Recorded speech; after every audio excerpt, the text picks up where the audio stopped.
ব্রাজিলের বিদায়ী ইতিহাস তার নিজের পথেই হাঁটল। হাজার চেষ্টা করেও নরওয়ের বিপক্ষে নতুন করে ইতিহাস লিখতে পারল না ব্রাজিল। উল্টো ইতিহাসকে আরও বেশি সোনালি আলোয় উজ্জ্বল করল স্ক্যান্ডিনেভিয়ান দেশ নরওয়ে। ব্রাজিলকে টানা ৬টি বিশ্বকাপের ফাইনালের আগেই বিদায় করে দেওয়া নতুন নায়ক আর্লিং হ্যাল্যান্ড। অবিশ্বাস্যভাবে মাথা ঠান্ডা রেখে তিনি একে একে দুটি পেরেক ঠুকে দেন ব্রাজিলের কফিনে। যদিও ভাগ্য সহায়তা ছিল না ৫ বারের বিশ্ব চ্যাম্পিয়নদের। প্রথমার্ধে ব্রুনো গিমারাইসের পেনাল্টি মিসের খেসারত দিয়েছে ২-১ গোলে হেরে। হ্যাল্যান্ডের উজ্জ্বল দিনে নিজের জাত চিনিয়েছেন গুগল_নিউজ। ইতিহাস তার নিজের পথেই হাঁটল। হাজার চেষ্টা করেও নরওয়ের বিপক্ষে নতুন করে ইতিহাস লিখতে পারল না ব্রাজিল।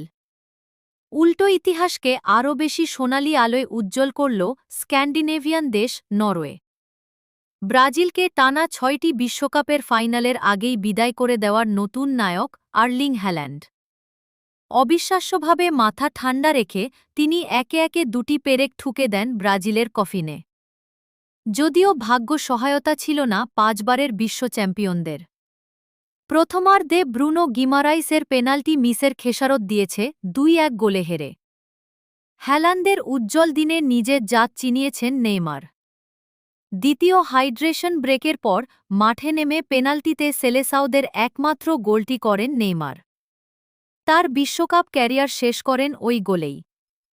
হ্যাল্যান্ডের জোড়া গোলে অবিশ্বাস্য জয়ে ব্রাজিলের বিপক্ষে অপরাজিত থেকেই নরওয়ে প্রথমবারের মতো বিশ্বকাপের কোয়ার্টার ফাইনালে উঠল। বিপরীতে ব্রাজিল ২০০২ সালের পর টানা ৬ বিশ্বকাপে একরাশ হতাশা নিয়েই বাড়ি ফিরে যাচ্ছে।